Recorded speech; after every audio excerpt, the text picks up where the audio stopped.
গ্রীষ্ম বর্ষা পিনিতি ভরসা। হ্যাঁ, পিনিত শপিং সিটি। নমস্কার, আপনারা দেখছেন হুগলি আপডেট। আপনাদের সঙ্গে আমি উষা। আসছি খবরে। প্রধানমন্ত্রী আবাস যোজনায় দুর্নীতি সহ 5 দফার দাবির ভিত্তিতে বিজেপির হুগলি চুঁচুড়ার পৌরসভায় বিক্ষোভ। চুঁচুড়া পিপুলপাতি মোড় হইতে বিজেপির চুঁচুড়া 2 মণ্ডলের সভাপতি দেবমাল্য এবং তপন সরকারের নেতৃত্বে 7 দফা দাবি নিয়ে একটি মিছিল করে চুঁচুড়া পৌরসভা চেয়ারম্যানকে স্মারকলিপি প্রদান করার কর্মসূচি হয়। আচমকায় চুঁচুড়া পৌরসভার গেটের সামনে চুঁচুড়া থানার বহু পুলিশ বিজেপির নেতাকর্মীদের আটকে দেয় এবং স্মারকলিপি দিতে বাধাদান করে। পরবর্তীকালে বিজেপির নেতাকর্মীরা গেটের সামনে চুঁচুড়া পৌরসভার রাস্তা অবরোধ করে দেয় এবং চেয়ারম্যানকে দাবি জানায় যে গেটের সামনে এসে স্মারকলিপি নিয়ে যাওয়ার জন্য, কারণ পুলিশ তাদের পৌরসভায় ঢুকতে বাধা দিচ্ছিল। যদিও পরবর্তীকালে চেয়ারম্যান সাহেব স্মারকলিপি নিতে আসেনি। সেই অনুসারে জেলা বিজেপি সাধারণ সম্পাদক সুরেশ সাউ পুলিশের হাতেই স্মারকলিপি দেওয়ার চেষ্টা করে। বিজেপির নেতাকর্মীরা এবং পুলিশকে জানায় সেই স্মারকলিপি চেয়ারম্যানের কাছে দিয়ে দেওয়ার জন্য, কারণ পুলিশ নাকি হুকুম পালন করছিল তা প্রকাশ্যেই স্বীকার করে পৌরসভার সামনে দাঁড়িয়ে। তাই পুলিশও স্মারকলিপি নিয়ে যেতে না যাওয়ায় বিজেপি নেতাকর্মীরা চুঁচুড়া পৌরসভায় গেটের সামনে স্মারকলিপি দেয়ালে লাগিয়ে চলে আসে। উপস্থিত ছিলেন হুগলি জেলার বিজেপি প্রাক্তন সভাপতি তুষার মজুমদার। এ বিষয়ে সুরেশ সাউ আরো কি জানাচ্ছেন শুনবো। ডেপুটেশন দিতে এসেছি 7 দফা দাবি, খুব ক্লিয়ার দাবি। রাস্তা কিছুদিন আগে বানিয়েছে, রাস্তায় ফাটল ধরে গেছে। প্রধানমন্ত্রী আবাস যোজনার বহু কাগজ এখানে জমা পড়ে রয়েছে, এখনো পর্যন্ত তারা বাড়ি পায়নি। চোখের সামনে একাধিক জায়গায় গাছ কাটা হচ্ছে। বহু ওয়ার্ড রয়েছে, যেসব ওয়ার্ডগুলো এদের মনে হয় কোনো গোষ্ঠীকন্দল আছে। দেখা যাচ্ছে ওই গোষ্ঠীকন্দলের জন্য এই ওয়ার্ডে জল পৌঁছাচ্ছে না ঠিকমতো, ওই ওয়ার্ডে জল পৌঁছাচ্ছে না ঠিক। সাধারণ মানুষ কেন সাপোর্টার হবে? ওদের গোষ্ঠীকন্দল আছে, গোষ্ঠীকন্দল পৌরসভার ভেতরে মেটাবে না ওই বিধায়কের পার্টি অফিসে মেটাবে, সেটা তাদের ব্যাপার। সাধারণ মানুষ কেন সমস্যার মধ্যে থাকবে? তো স্বাভাবিকভাবে আমরা বেশ কিছু 7 দফা দাবি নিয়ে এসেছিলাম, তাকে স্মারকলিপি দেবো বলে। আমরা আগে থেকে ইন্টিমেশন, আমাদের দেব ইন্টিমেশন দিয়েছিল, আমাদের তপন ইন্টিমেশন দিয়েছিল, মণ্ডল সভাপতি ফিজিক্যালি ইন্টিমেশন দিয়ে গেছে ওনাকে। উনি নিজে সময় দিয়েছে, আমরা সেই সময় এসেছি। আপনারা দেখলেন না, আমরা গিরিলে হাত দিয়েছি না, কোনো ধস্তাধস্তি করেছি, কোনো কিচ্ছু করিনি। আমরা আমাদের দাবি আমরা রাখতে চাই, সেটা উনি নিচ্ছেন। আজব আমরা দেখলাম এইরকম একটা পৌরসভার পৌরপিতাকে উনি আমাদের দাবি নিতে চাইছেন। বাধ্য হয়ে আমরা ওই দেওয়ালে সাধারণ ছাড়া আমাদের কোনো উপায় ছিল, এবং পুলিশ তো সক্রিয় ভূমিকা পালন করছে। আমরা কিছুক্ষণের জন্য ভুলেই গেছিলাম যে এনারা পুলিশ। এনারা তো মনে হচ্ছে পুরো একবারে তৃণমূলের ক্যাডার দাঁড় করিয়ে রেখে দিয়েছে সামনে, আর চেয়ারম্যান ঢুকে গেছে টেবিলের তলায়। এরকম পরিস্থিতি হয়েছে। একটা পুলিশ তো বলেই উঠলো যে আমি হুকুম পালন করছি, আমার ব্যক্তিগত স্বার্থ আছে। আর কি বলবো, বাধ্য হয়ে আমাদের এখানে করতে সাঁটাতে হলো। এই আমাদের দাবি। আমরা আশা রাখি পৌরসভার যিনি চেয়ারম্যান আছে তিনি এই দাবি। হুগলি থেকে বানুপালের সঙ্গে চন্দ্রনাথ দত্তের রিপোর্ট, হুগলি আপডেট। হুগলির হরিপাল রেল স্টেশনের হকার উচ্ছেদকে কেন্দ্র করে বিধায়ক করবী মান্নার বিক্ষোভ স্থানীয় হকারদের নিয়ে। হরিপাল স্টেশন ও স্টেশন সংলগ্ন এলাকার হকারদের উচ্ছেদ করতে আসে রেল পুলিশের বিশাল বাহিনী। এদিকে স্টেশন সংলগ্ন এলাকায় এরই প্রতিবাদে হরিপালের বিধায়ক তথা আরামবাগ সাংগঠনিক মহিলা তৃণমূল কংগ্রেসের সভানেত্রী ডাক্তার করবী মান্নার নেতৃত্বে এলাকার হকারদের পরিবারের লোকজন নিয়ে তৃণমূল কংগ্রেসের নেতৃত্ব নিয়ে অবস্থান বিক্ষোভের সামিল হন। প্রচুর মানুষের উপস্থিতি দেখে বাধ্য হয়ে রেল পুলিশ ফিরে যেতে বাধ্য হয়। এই কর্মসূচিতে উপস্থিত ছিলেন হরিপালের বিধায়ক ডাক্তার করবী মান্না, ব্লক তৃণমূল কংগ্রেসের সভাপতি দেবাশিস পাঠক, প্রধান সুমিত সরকার, পঞ্চায়েত সমিতির সভাপতি সুচন্দা ধোলে অধিকারী সহ হরিপালের কয়েকশো হকার ও হকার পরিবারের সদস্যরা। এ বিষয়ে ডক্টর করবী মান্না সাংবাদিকদের কি জানাচ্ছেন শুনবো। দেখুন, রেল অবৈধভাবে আমাদের হকার ভাইদেরকে উচ্ছেদ করবার চেষ্টা করছে। নোটিশ দিয়ে গেছে, তার বিরুদ্ধে আমাদের এই প্রতিবাদ। কারণ কয়েক হাজার মানুষ এই রেল পাড়ে তারা ব্যবসা করে, হকার ভাইরা আছে, প্রায় 450-এর ওপর দোকান আছে। তাছাড়াও একটা বড় মাছের আড়ত আছে, যে আড়তে প্রায় 1000-এর ওপর মানুষ এখানে কাজ করে তাদের ফ্যামিলিকে তাদের জীবিকা নির্বাহ করে। তাই আমরা মানুষের পাশে এসে দাঁড়িয়েছি, হকার ভাইদের পাশে এসে দাঁড়িয়েছি।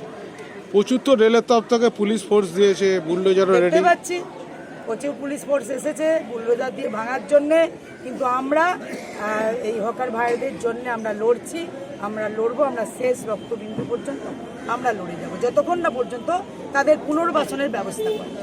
আচ্ছা, রেল কতদিন আগে নোটিশ করেছে? রেল প্রায়ই নোটিশ করে, কিছুদিন আগেও নোটিশ করেছে। আমরা গত 24 তারিখ, গত পরশুদিন প্রায় 10,000-এর ওপর এই রেলে বসবাস করি মানুষ, দোকানদার, তাদেরকে নিয়ে একটা বড় মিছিলও আমরা করেছি, প্রতিবাদ জানিয়েছি। হুগলি হরিপাল থেকে আশিস কুমার ঘোষের report, Hooghly update. Bhatpara state general হাসপাতালে নতুন ভবনে শিলান্যাস হলো আজ। ব্যারাকপুরের সাংসদ পার্থ ভৌমিকের সাংসদ তহবিলে টাকায় নৈহাটি স্টেট জেনারেল হাসপাতালের পর ভাটপাড়া স্টেট জেনারেল হাসপাতালে তৈরি হবে স্মার্ট ওপিডি। সেই মতো ভাটপাড়া স্টেট জেনারেল হাসপাতালে স্মার্ট ওপিডির নতুন ভবন তৈরির শিলান্যাস হলো। অনুষ্ঠানে উপস্থিত ছিলেন সাংসদ পার্থ ভৌমিক, জগদ্দলের বিধায়ক সোমনাথ শ্যাম, জেলা স্বাস্থ্য সচিব সমুদ্র সেনগুপ্ত, উত্তর 24 পরগনা ডিএম সহ বিশিষ্ট ব্যক্তিবর্গ।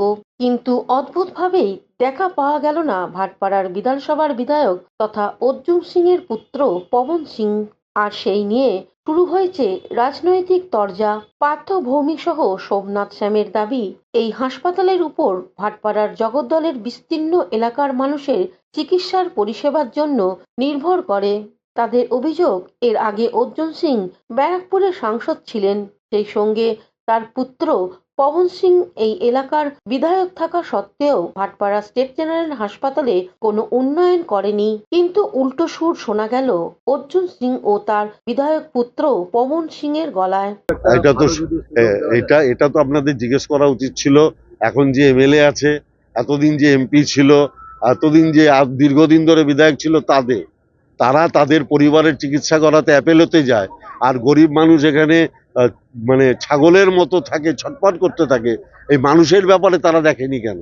পরিকল্পনা গ্রহণ করা হয়েছে, ধাপে ধাপে আমরা এই হসপিটালটা কী কী উন্নতি আমরা করতে পারি তারই একটা অঙ্গ হিসাবে আজকে মাননীয় সাংসদ যেটা উদ্বোধন করছে এই স্টেট জেনারেল হসপিটাল, যেটাকে আমরা গোলঘর হসপিটাল বলে থাকি, যেটা এত বছর ধরে অবহেলিত ছিল, যেখানে এতদিন ধরে কোনো রকমভাবে কোনো উন্নয়নের কাজ কোনো রকমভাবে কিছু করা হয়নি। এর আগেও বিগত দিনে অনেক এমএলএ, অনেক এমপি আমরা এখানে পেয়েছি, কিন্তু কেউ একবারের জন্য আমাদের ভাটপাড়া স্টেট জেনারেল হসপিটালের দিকে তাকিয়েও দেখেনি। আমার অর্ডার যে হয়েছে এটা তো রাজ্য সরকারই দিয়েছিল অর্ডার। দেখুন তো স্ট্যাম্প সব কিছু তো দেখুন। আপনার মেমো নাম্বারও তো ওটা আছে। মেমো নাম্বারের জন্য দিচ্ছি আমি। এই এক্সরে মেশিনের স্ট্যাটাস যে আছে।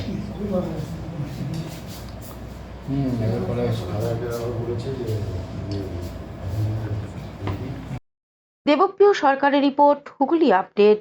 এখন নিয়ে নেব বিজ্ঞাপন বিরতি। বিরতির পর ফিরে আসছে খবরে। শীত, গ্রীষ্ম, বর্ষা, পিনিতি ভরসা। হ্যাঁ, পিনিত শপিং সিটি। যে কোনো মরশুমের রেডিমেড জামা কাপড় পাওয়া যায় একই ছাদের তলায়। ছোট থেকে বড়, পুরুষ, মহিলা ও শিশুদের একমাত্র নির্ভরযোগ্য প্রতিষ্ঠান। শীতকালীন যে কোনো শাড়ি, জিন্স, টপ, কুর্তি, চুড়িদার, পাঞ্জাবি মানেই পিনিত শপিং সিটি। আখন বাজার, চুঁচুড়া, Hooghly. Enjoy a weekend at Vedam, the paradise of peace. A home away from home.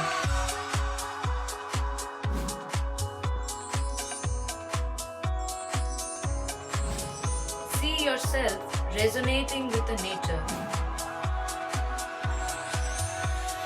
Vedam welcomes you to create your best memories. Amala nursing home. Potshati, your ultimate destination for weekend leisure. Marriage, conference, shooting, and get together all are in one roof. Yes, think about Potshati, Hugli. বিরতির পর ফিরে এলাম খবরে।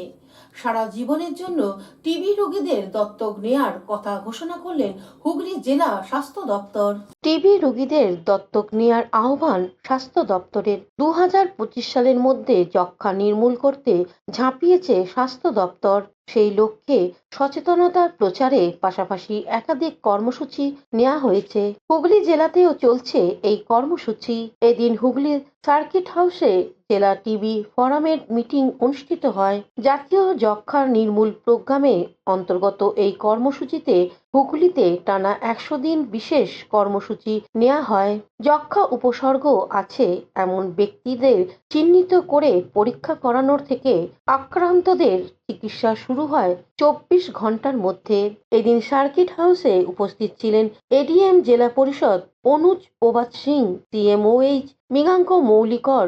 এ বিষয়ে হুগলি জেলা মুখ্য স্বাস্থ্য আধিকারিক মৃগাঙ্ক মৌলিকর আরো কি জানাচ্ছেন শুনবো।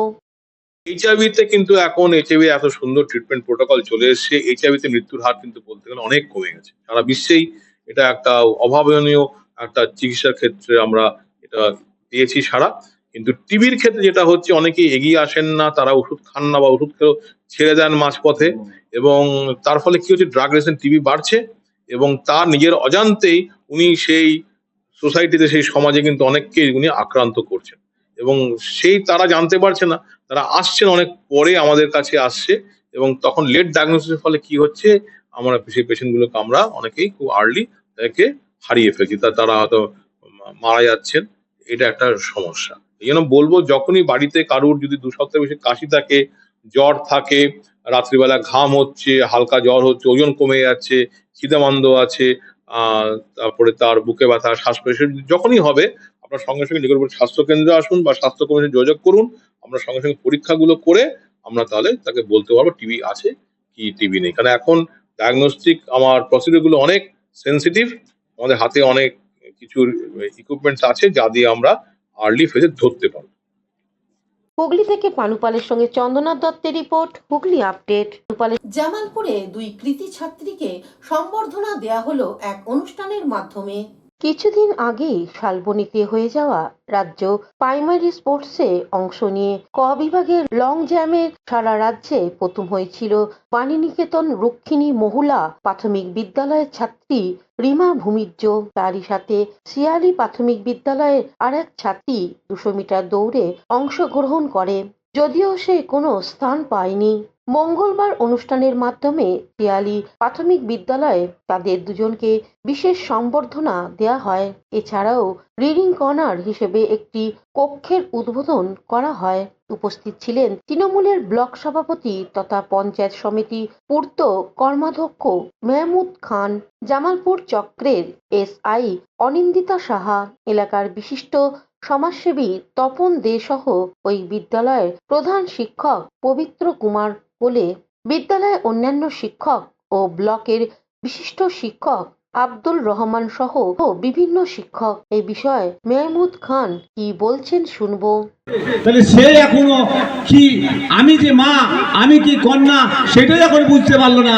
আমরা বিয়ে থা দিয়ে দিচ্ছি, আর 17 বছর তার যখন কন্যা সন্তান হচ্ছে, তাহলে ওই কন্যা সন্তানটা রুগ্ন হচ্ছে, তার মা অসুস্থ হচ্ছে, আর সে জীবনে বেঁচে থাকার জন্য যতদিন বাঁচবে তখনই বিকল হয়ে পড়ে আছে। তাই আমরা চাইবো আমার মায়েদেরকে, যারা পৃথিবীতে, আমি যে কোনো মায়ের 10 মাস 10 দিন গর্ভে ছিলাম, সেই মা আজকে পৃথিবীর আলো দেখিয়েছে। তাই আমরা মেয়েদেরকে কখনো অসম্মান করব না। আমার ছোট ছোট ছেলে মেয়েদেরকে, তাদেরকে খোলামেলা খেলতে দিন, ওদের জীবনটাকে নষ্ট করবেন না। বিয়ে থা দিতে হবে, সময় হলে দিতে হবে। তাই আজকের এই অনুষ্ঠানে জামালপুর থেকে আশিস কুমার ঘোষের রিপোর্ট, হুগলি আপডেট। আবার সিংহ জয় করতে চলেছেন চন্দননগরের পাহাড় কন্যা পিয়ালি বসাক। কলকাতায় প্রেস ক্লাবে জানালেন, চন্দননগরে পাহাড় কন্যা পিয়ালি বসাক এবার সিসা পাংমা অভিযানে যাবেন। পৃথিবীর 14তম সিংহ এটা। 26,300 ফুট কোনো রকম কৃত্রিম অক্সিজেন ছাড়াই এই অভিযান। আগের মতো গতকাল সন্ধ্যায় পাহাড় কন্যা পিয়ালি বসাক কলকাতা প্রেস ক্লাবে এক সাংবাদিক বৈঠক করেন। এই অভিযান প্রসঙ্গে ওনার সঙ্গে উপস্থিত ছিলেন বিশিষ্ট আইনজীবী উজ্জ্বল চক্রবর্তী, অপূর্ব চক্রবর্তী, করুণা প্রসাদ মিত্র সহ অন্যান্যরা। সাংবাদিক বৈঠকে পিয়ালি বসাক ও অন্যান্যরা কি জানাচ্ছেন শুনবো। বিশিষ্ট পর্বতারোহীরা আছেন দীপালি সিনহা ম্যাডাম, করুণা প্রসাদ মিত্র স্যার, রক্ষিণ সিং এবং পার্থ ভট্টাচার্য স্যার, সবাইকে আমার প্রণাম। একটি গত হয়েছেন, আমাদের ছেড়ে চলে গেছেন, ওনাদের সাপোর্টেই তো আমার পর্বতাভিযানে আসা, পর্বতাভিযান শুরু। তো আমার মা বাবাকে উৎসর্গ করেই এই অভিযান আমি করতে চলেছি। এবং এখানে একটাও করে রাখি, কারণ আপনারা জানেন তিব্বত বা চীনে হঠাৎই মানে ওনারা বর্ডার ক্লোজ করে দেন। হ্যাঁ, হঠাৎ করে পারমিশন ওনারা বন্ধ করে দেন, বর্ডার ক্লোজ করে দেন।